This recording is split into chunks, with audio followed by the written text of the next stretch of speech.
नमस्कार, मैं दीपराम महावर, motivational speaker और लाइफ कोच। आज की एक कहानी है कि कैसे सोशल मीडिया से प्रेरित होकर एक युवती ने अपना बिजनेस खड़ा किया।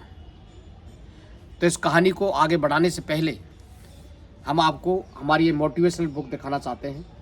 इस बुक ने हज़ारों बच्चों की लाइफ में चेंज किया है और इसकी हार्ड कॉपी हम पूरे देश भर में हज़ारों की तादाद में दे चुके हैं। आपको यदि चाहिए तो आप हमसे संपर्क कर सकते हैं। तो देखिए कि हमने पहले भी सोशल मीडिया के ऊपर उसके वर्स्ट इफेक्ट और उसके बेस्ट इफेक्ट उसके ऊपर हम पहले भी वीडियो बना चुके हैं और उसके देखिए कि आप उस वीडियो में आप देख सकते हैं बेस्ट और वर्स्ट, मतलब सबसे ख़राब इफेक्ट और सबसे अच्छे प्रभाव।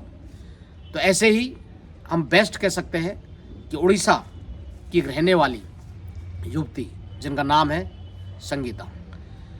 तो उन्होंने अपनी पढ़ाई, और वो कोई बहुत ही संपन्न परिवार की नहीं थी, गरीब परिवार की थी, लेकिन उन्होंने अपनी आर्थिक स्थितियों का, अपनी जो परिवार की जो आर्थिक जो कमजोरी थी उनका सामना करते हुए उन्होंने मतलब पढ़ाई कर ली। और सवाल यहाँ पर ये है कि हमारा देश हिंदुस्तान के अंदर अब परिवर्तन ही नहीं, महापरिवर्तन आ रहा है। जब हम एक शहर से दूसरे शहर या एक गांव से दूसरे गांव जाते हैं, हम भी हमारे गांव जाते रहते हैं, तो आज हम देखते हैं कि ज़्यादातर लोग, जो मैक्सिमम जो लोग हैं, वो बेटियों को पढ़ा रहे हैं। तो ये जागृति का ही परिणाम है, ये लोगों में एक सोच में परिवर्तन का परिणाम है। जब हम पढ़ाई करते थे, हम आपको ये बताना चाहते हैं, जब हम 10th क्लास के अंदर थे, 150 बच्चे, उसके अंदर मात्र 6-7 लड़कियां थी, केवल 6-7। जब हम 8वीं क्लास में 55 बच्चे थे, तो वहाँ पर भी केवल 4 लड़कियां थी। तो और वो 4 लड़कियां भी क्या है कि 8वीं के बाद उनकी पढ़ाई छुड़वा दी। जब हम 10th क्लास में थे तो 10th के बाद उनकी पढ़ाई छुड़वा दी। तो सवाल ये कि उस समय, और उससे हम और बैक जाए तो बहुत सारे जो उस समय मतलब दकियानूसी जिसको सोच बोल सकते हैं, उस समय लड़कियों को लोग पढ़ाते नहीं थे। लेकिन धीरे धीरे परिवर्तन आता है, सोच में परिवर्तन आता है। अब मैक्सिमम जो लोग हैं वो अपनी बेटियों को पढ़ाने लग गए। और बेटियां, ये देखिए कि मतलब उनको चूल्हे चौके तक ही सीमित नहीं रखा, केवल मतलब गोबर या मतलब लकड़ी बीनने तक इनको सीमित नहीं रखा। अब वो अच्छे मतलब कार्य कर रही हैं, हर फील्ड के अंदर वो आगे बढ़ रही हैं। कोई भी ऐसा फील्ड नहीं जिसमें लड़कियां काम नहीं कर रही हैं, मतलब वो चाहे बिजनेस के फील्ड में हो, चाहे नौकरी के फील्ड में हो, और बड़े बड़े जैसे हवाई जहाज़ उड़ाना, रेलगाड़ी चलाना, बस चलाना, ट्रक चलाना, या मिलिट्री, BSF, डिफरेंट टाइप के जो एरियाज़ हैं उनमें वो काम कर रही हैं। चाहे कोई भी फील्ड हो। पहले क्या था, नॉर्मल पढ़ाई में वो आगे बढ़ी, लेकिन बाद में वो मतलब डॉक्टरी में जाने लगी, अब वो इंजीनियरिंग फील्ड में जा रही हैं। लेकिन पहले एक इंजीनियर, जब कॉलेज में पढ़ते थे, जब NIT जयपुर से हमने मतलब इंजीनियरिंग की, तो वहाँ पर मात्र हमारी क्लास के अंदर मतलब 3 ही लड़कियाँ थी। तो धीरे धीरे अभी हम देखेंगे कि कॉलेज के अंदर लगभग आधी लड़कियाँ इंजीनियरिंग फील्ड में भी जाने लग गई। मेडिकल में तो उससे पहले ही जाने लग गई थी। तो हम यहाँ संगीता की बात कर रहे हैं कि उनके घर वालों ने उनको पढ़ाया, उनका ग्रेजुएशन करवाया, और ग्रेजुएशन के बाद उनकी एक टीचर से शादी हो गई। तो उन टीचर की, अब उन्होंने मन में सोचा कि मेरी शादी हो गई तो मुझे भी कुछ न कुछ मतलब परिवार में आर्थिक सहयोग करने के लिए मुझे कुछ न कुछ करना चाहिए। लेकिन वो करे तो क्या करे, उनको क्या है कि ऐसे सही ढंग से गाइडेंस देने वाला कोई नहीं था। लेकिन उनको सोशल मीडिया, देखिए आजकल ऐसा कोई बंदा नहीं है, सोशल मीडिया को मतलब 2 वे से लोग देखते हैं।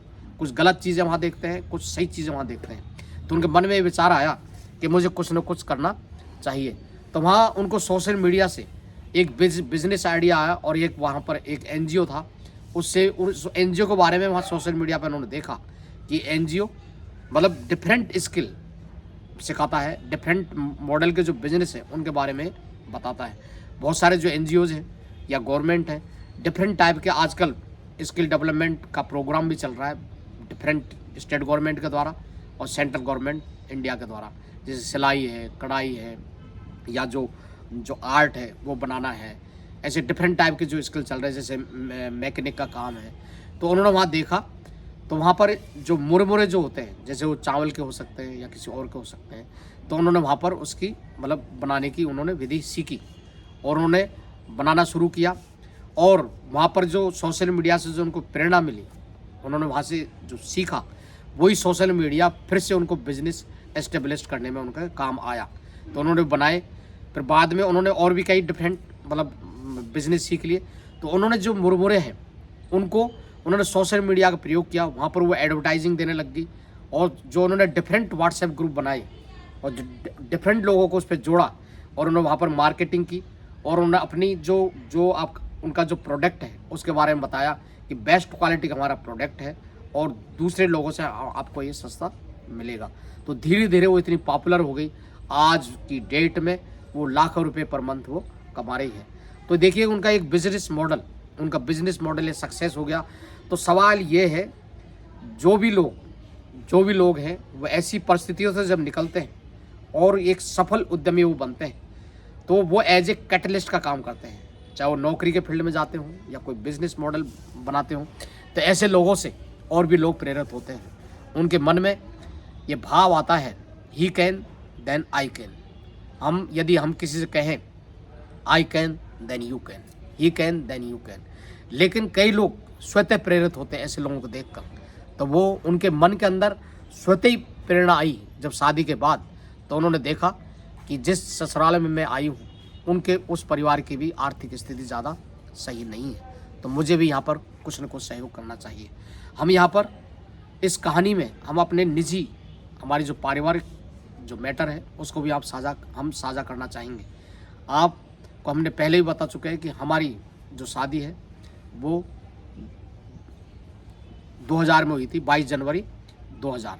तो उसमें जब मेरी पत्नी मेरे यहाँ आई तो मुझे उनकी क्वालिफ़िकेशन तो मुझे पहले से पता थी, लेकिन जब मैंने उनसे डिस्कस किया कि मेरे घर की जो हालत है भी ज़्यादा सही नहीं है, यदि आप चाहें तो आर्थिक स्थिति को और मजबूत करने के लिए आप इसमें आप सहयोग दे सकती हैं। तो उन्होंने कहा वो कैसे? तो मैंने उनसे कहा कि आप बीएड कर लीजिए और फिर पीजी कर लीजिए। तो उन्होंने मेरा कहना माना। अब उन्होंने कहना माना तो बीएड उन्होंने कर ली और उन्होंने पीजी भी कर ली। और देखिए कि उसी दौरान जैसे उन्होंने बीएड की, उसी दौरान वैकेंसी निकल गई स्टेट गवर्नमेंट ऑफ राजस्थान में, तो वो टीचर बन गई। तो इसमें क्या है कि आप ये देखिए कि आज जो हम चैरिटी का काम करते हैं या विभिन्न टाइप के हम जो सोशल जो काम करते हैं, यदि हम दोनों की नौकरी नहीं होती तो हम इतना काम नहीं कर पाते जो कि अब हम कर पाते हैं, क्योंकि हम दोनों जॉब करते हैं इसलिए हम ये कर पाते हैं। तो लेकिन फिर भी हम आप लोगों से निवेदन करेंगे कि हमने एक एनजीओ बनाया है जिसका नाम है सेव आवर अर्थ फाउंडेशन। और हमारे एनजीओ पर आप जाने के लिए आप गूगल में सिंपली हमारा नाम दें, दीप राम महावर, DEEPRAMMAHAWR। तो वहाँ पर हमारे जो एनजीओ जो काम कर रहे हैं, यदि आपको वो अच्छा लगे तो आप भी हमारे एनजीओ में साथ दे सकते हैं। हमारे एनजीओ का जो मिशन है वो मुहिम एक वस्तु महाभियान। तो आप कोई भी एक वस्तु या अधिक वस्तु आप दे सकते हैं, नई या पुरानी वो दे सकते हैं जो कि आपके लिए अनुपयोगी हो सकती है वो, लेकिन दूसरों के लिए वो उपयोगी हो सकती है।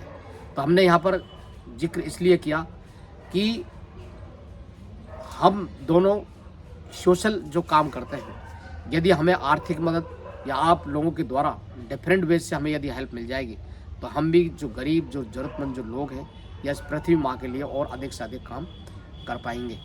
तो हम आपसे फिर से कहना चाहेंगे, हमारी ये जो बुक है मोटिवेशनल बुक, हमारा जो एनजीओ है सेव आवर अर्थ फाउंडेशन, जैसे आप उसकी वेबसाइट पर क्लिक करेंगे तो वहाँ पर हमारी जो बुक है इसका वहाँ पर आपको लिंक मिलेगा, तो वहाँ से आप इसको डाउनलोड कर सकते हैं। और आप से निवेदन करेंगे कि इसके प्रिंट आउट निकाल कर आप गरीब जो ज़रूरतमंद जो बच्चे हैं आप उनको हार्ड कॉपी के रूप में दे सकते हैं, या आप URL मतलब शेयर कर सकते हैं डिफरेंट लोगों को, तो जिससे कि इस बुक का उनको भी बेनिफिट मिल सके।